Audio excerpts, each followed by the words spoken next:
নতুন গিন্নি, এসো। আজ থেকে তুমিও এই সুখের সংসারের সমান অংশীদার। এটা কে? তুমি টোপর পরে এসেছো কেন? নতুন গিন্নি, তুমি আমার পুরনো গিন্নির কথা বেশি কান দিও না। আমি যা বলবো তাই শুনবে। তুমি আমার জন্য রান্না বান্না করে দেবে তো? আমি একটু একটু বায়না করবো, সব শুনবে তো? তুমি বিয়ে করেছো? ও মা গো, আমার কি সর্বনাশ হলো গো। আমাকে পিঠে শ্বশুরি দিয়ে দেবে তো গো নতুন বউ?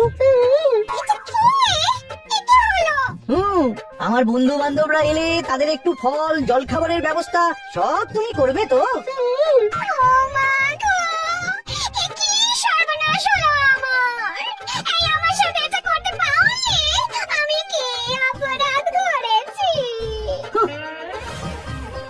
দেখো, ঘরের কাজ আর আমার একটু একটু বায়না, এগুলোই তোমাকে সামলাতে হবে, বুঝলে? তাহলেই তোমাকে রানী করে রাখবো, কেমন?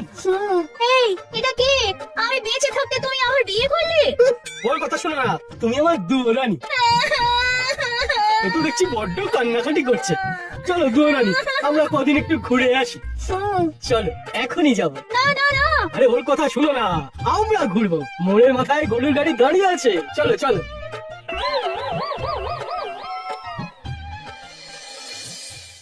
আমাদের মহারাজ কৃষ্ণচন্দ্র উদ্বোধন করতে চলেছেন পানীয় জলের সরোবর।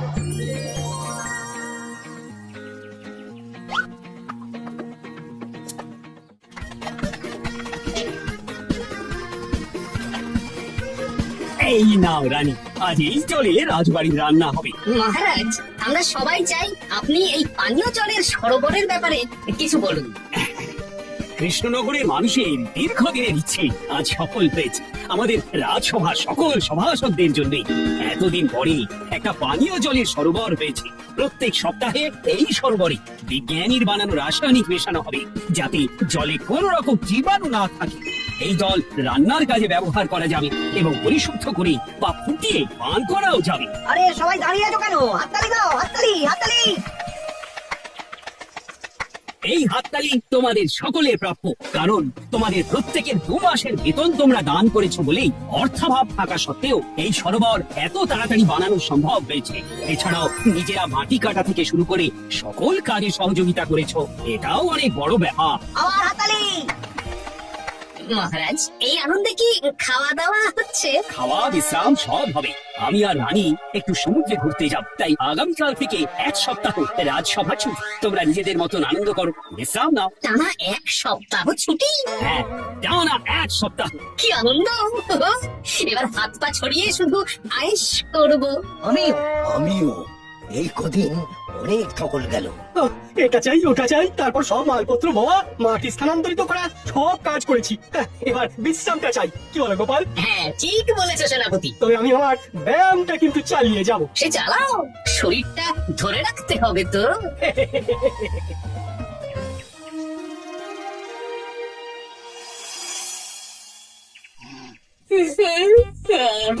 এত ঘুম তো ভালো নয় গো, একটু ব্যায়াম তো করতে পারো, বুড়িটা একটু কম তো। কি হবে গিন্নি, সুস্থ শরীরকে ব্যস্ত করে এই বেশ ভালো আছি, সুখে আছি। একটু শরবত করে দাও তো। নিজেও তো করে দিতে পারো।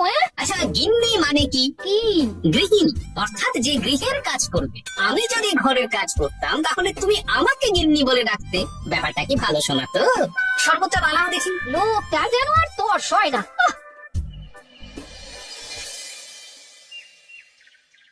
এই 137, হ্যাঁ 138, হ্যাঁ 139, হ্যাঁ 140। গিন্নি, কোথায় গেলে? কি হলো? তোমাকে সেই কখন বলেছি ডিম সেদ্ধ করে দিতে, করেছো? আরে বাবা, সকালে জামা কাপড়গুলো কেচেছিলাম, এখন ভাঁজ করে গুছিয়ে রাখছি, ওসব সেদ্ধ পরে হবে। পরে হলে চলবে না, ওটাই আমার নিয়ম।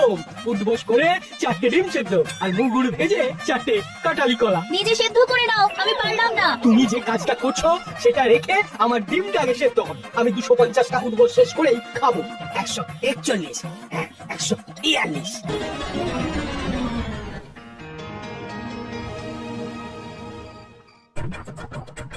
অগিনি, তোমার পিঠে একটু শ্বশুরি দিয়ে দাও তো। আমি এখন সন্ধে দেব, শ্বশুরি টুশুরি দিতে পারবো না বাপু।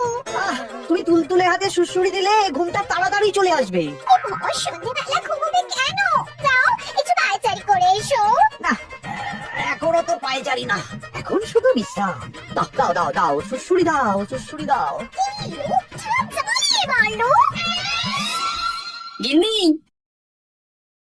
এই যে ওই কাঁচা লঙ্কা, কচি শশা, কুচো পেঁয়াজ আর ওই সর্ষের তেল দিয়ে মুড়িটা মাখো, বুঝলে? তুমি তো নিজেও মেখে নিতে পারো বাপু, সব কিছুতে আমাকে কেন আদেশ করো? আদেশ না লক্ষ্মী বউ, আমার অনুরোধ। তোমার মতন মুড়ি কি আমি মাখতে পারি? না না, মেখে রাখতে ঠিক পেয়ে যাবে না। একটা কাজ নিজের হাতে করবে না, কি জ্বালাতন রে বাবা।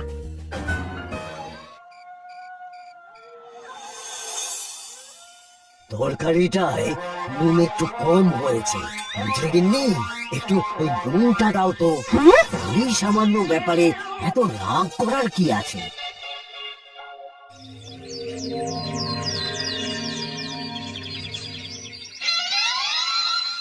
এই একটু জল ভরে নিয়ে যাব, একটু শান্তিতে রান্না করবো তার জো নেই। কর্তা বাড়িতে আছে, আমার হাড় মাস চালিয়ে দেবে। আমার দুঃখের কথা আর কি বলি দিদি ভাই, সারা দিন এটা ওটা বায়না তো ছিলই, কিন্তু এখন ছুটি পাওয়ার পর থেকে যেন বায়না বেড়ে গেছে।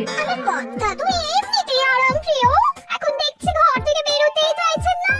সারাক্ষণ শ্বশুরি দাও, এটা খেতে দাও, হাত পা টিপে দাও।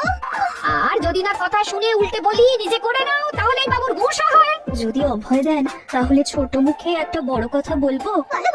আপনারা একটা কাজ করতে পারেন, যখনই আপনাদের কর্তারা আপনাদের কিছু একটা কাজ করতে বলবেন তখনই হুঁ বলে মুখ উপড়িয়ে নেবেন, দেখবেন তারপর সেই কাজ নিজেই করে নিচ্ছে। কিন্তু এতে যদি রাগ করে? রাগ করে আর করবেটা কি, সেই তো দিনের শেষে নিজের ঘরে নিজেকেই ফিরতে হবে। বরং আপনাদের এড়িয়ে যাওয়া দেখে ভাববে আপনারা হয়তো রেগে আছেন, তেতে আছেন, সেই ভয়ে নিজেরাই নিজেদের কাজ করে নেবে।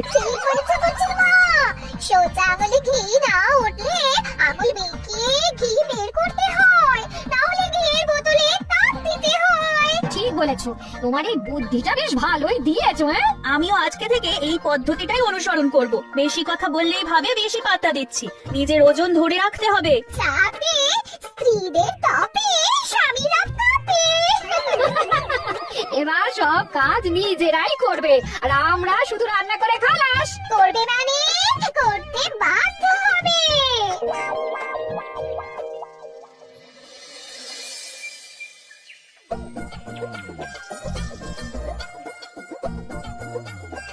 কই গো গিন্নি, বাজারের থলেটা ধরো। উফ, আমারে বাবা কি গরম, চাবিটা ফেটে গেল গো।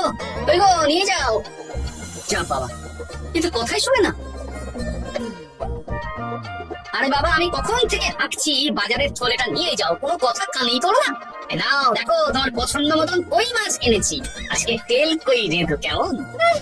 ওর কি, আমি স্নানে গেলাম, ভালো করে কষিয়ে রান্না করবে, হ্যাঁ? দুপুরে পেট ভরে খাবো। হ্যাঁ, এই তোমার কি হুহু রোগে পেয়েছ নাকি? যাই বলি তাতেই একটাই উত্তর। কি মন্ত্রী মশাই, অনেকদিন হয়ে গেল আমাদের হাতে কোনো কাজ নেই। এখন কি আর গোপালের পেছনে লাগবেন না নাকি? ধুর, অনেক তো পিছনে লাগলাম, কিন্তু ফলের ফল তো কিচ্ছু হলো না, উল্টে আমার বদনাম হলো আর তোরাও ফেসে গেলি। তাই আর না, তাহলে এখন কি হাত গুটিয়ে বসে থাকবেন? এখন সুস্থ শরীর ব্যস্ত করতে চাইছি না, বুঝলি? পুজো ছাড়া তো সেইভাবে বড় ছুটি পাই না, কিন্তু অনেক বছর পর এক সপ্তাহ টানা ছুটি পেয়েছি, তাই এই ছুটিটা খেয়ে দিয়ে আয়েশ করে উপভোগ করতে চাই। মা, বেশ টাটকা ফল এনেছেন তো। খাবি? আপনি খাওয়ালে আমরা আবার না করতে পারি নাকি? দাঁড়া, তোকে গিন্নিমাকে বলছি কেটে দিতে। ওই গো, শুনছো? ওই গো, গিন্নিমা তো কোনো সাড়াই দিল না, তাই তো দেখছি। দাঁড়া, আমি রান্নাঘরে গিয়ে বলে আসি।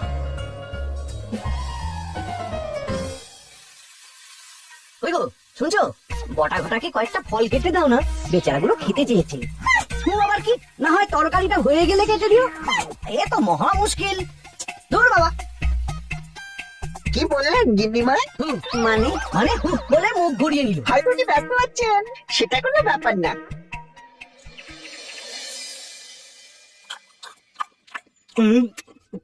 সত্যি তোমার হাতের রান্নায় জাদু আছে। হ্যাঁ, বাহ, বাহ।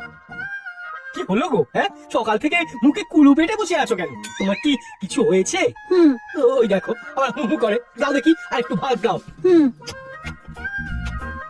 কি গো, ভাত দেবে না? আরে বাবা, তোমার কি রাগ বা অভিমান কিছু হয়েছে? এ তো দেখি কিছুই বলে না। এবার বুঝো ঠেলা, শুধু রান্নাটা করব আর কোনো কিছু করতে বললেই বলে এড়িয়ে যাব। বাধ্য হয়ে নিজেই কাজ করে নেবে। দেখি আজ তেল কইটা কেমন হয়েছে। আহা, এই তুমিও খেতে বসে পড়ো গিন্নি। বাহ, দারুণ হয়েছে গিন্নি। একটু এই, ঝাল হয়েছে কিন্তু ভালো লাগে বুঝলে। কি গো, আমি তো একাই বোকার মতন কথা বলে যাচ্ছি। এই তোমার কি হয়েছে বলো না?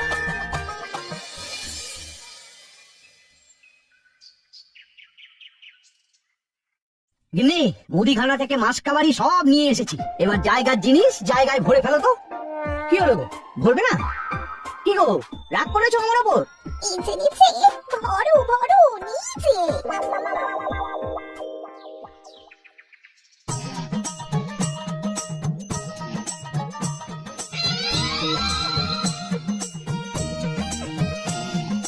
এ কি গো গিন্নি, দুপুরের এঁটো থালা বাটি হাঁড়ি কড়াই সবই তো শুকিয়ে কাঠ, এগুলো মাজবে কখন? এই কি শুরু করেছো বলো তো? শুধু হুহু করে যাচ্ছ, কিছু জিজ্ঞেস করলে হয় চুপ করে আছো, নয়তো হুহু বলছো। বাসনগুলো মাজবে না? হ্যাঁ, রাতে রান্না বান্না করবে না নাকি? কিন্তু আজব ব্যাপার না, আমাকেই দেখি বাসনগুলো মেজে ফেলতে হবে। বাড়িতে তো আর 5টা দাস দাসী নেই।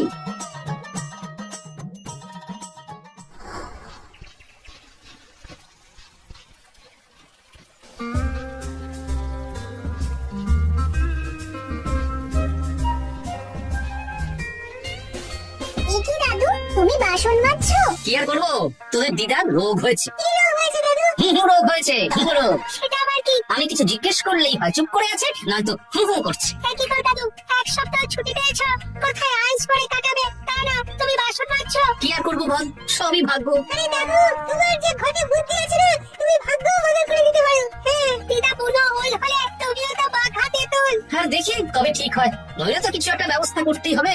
এভাবে হুহু শুনে তো আর থাকা যায় না, বিরক্তিকর। আরে গোপাল যে, তুমি পুকুর ঘাটে কি করছো? এই দুপুরের বাসন মাজছি। আহ, বাসন মাজছো? বাজে বাজে, আমিও কাপড় জামা কেচে বাড়ি ফিরছি। কেন গো, তোমরা আবার কি হলো? আর বলো না, একটু ছুটিতে বিশ্রাম নিচ্ছি বা ব্যায়াম করছি, সেসব আমার গিন্নির সহ্য হয় না। কিছু করতে বললেই হু হু করছে। তোমার গিন্নিও হুকু করছে? শুধু আমার না গো গোপাল, মন্ত্রী মশাই আর রাজবৈদ্যের গিন্নিও। এদের কি একসাথে ছোঁয়াচে হুহু রোগে পেয়েছে নাকি? হ্যাঁ, তাই তো মনে হচ্ছে সবার গিন্নি শুধু রান্না করছে আর কিচ্ছু কুটো নেড়ে দুটো করছে না। হ্যাঁ, আচ্ছা বুঝেছি, আমরা যে বিশ্রামে আছি সেটা এদের সহ্য হচ্ছে না। কি করা যায় বলতো? আমাদের বউ যখন কাজ করছে না, তখন নতুন বউ আনতে হবে, মানে আবার বিয়ে করতে হবে। কি যাতা কথা বলছো গোপাল? মানে ব্যাপারটা হলো যে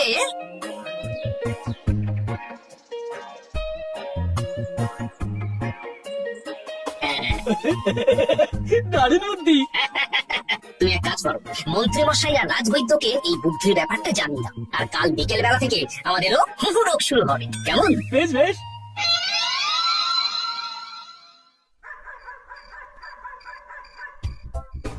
অগিনি, বাসনগুলো সব মেজে এনেছি, এবার তো ওঠো, রাতে রান্না করবে তো? এই তো ওষুধে কাজ দিয়েছে, এভাবেই খাটাবো। ছুটিতে বাড়ি বসে পায়ের ওপর পা তুলে খাওয়া বের করে দেবো, বের করে দেবো। হ্যাঁ, তুমি মনে মনে কি ভাবছো আমি ঠিক বুঝতে পারছি। সারা বছর খাটাখাটনির পর আমার 1 সপ্তাহ ছুটির সুখ তুমি চোখে দেখতে পারছো না। কাল খেলা ঘুরে যাবে।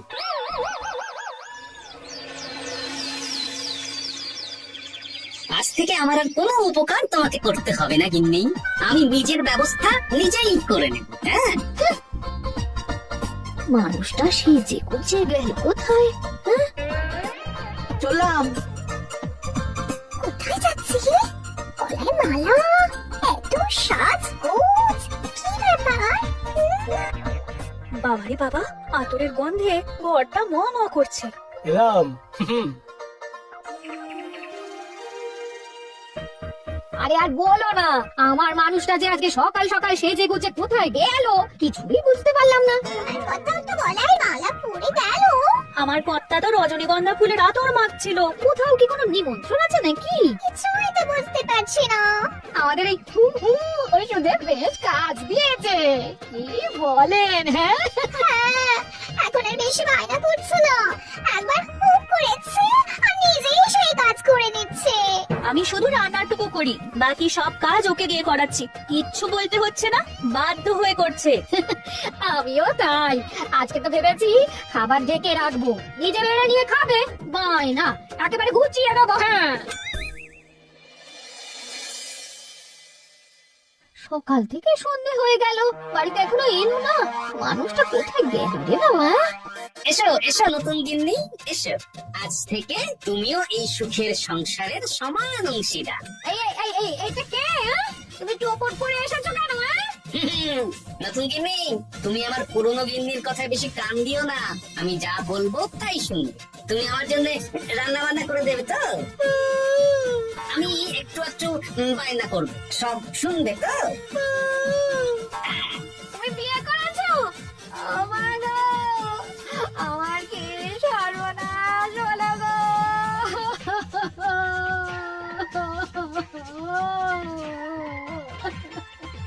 চলো নতুন বউ, মোড়ের মাথায় গরুর গাড়ি দাঁড়িয়ে আছে, চলো চলো চলো। ওগো, তুমি এরকম করো না, আমি আর বাঁচবো না। কেন এত কষ্ট দিচ্ছ? সামান্য হু করার জন্য আরেকটা বিয়ে করলে। আমাকে পিঠে সুড়সুড়ি দিয়ে দেবে তো গো নতুন বউ? আমার বন্ধু বান্ধবরা এলে তাদের একটু ফল জল খাবারের ব্যবস্থা সব তুমি করবে তো?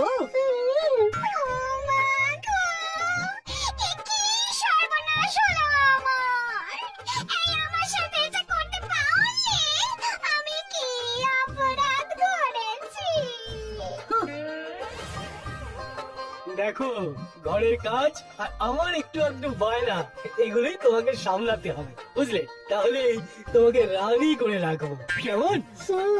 এই, এটা কে? আমি বেঁচে থাকতে তুমি আমার বিয়ে করলে? ওর কথা শুনো না, তুমি আমার দুরানি। এ তো দেখছি বড্ড কান্নাকাটি করছে। চলো দুরানি, আমরা কদিন একটু ঘুরে আসি।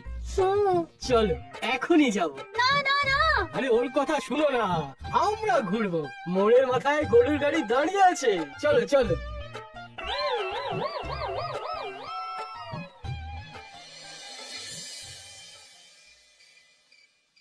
এখন আবার ঘুরতে যাচ্ছ?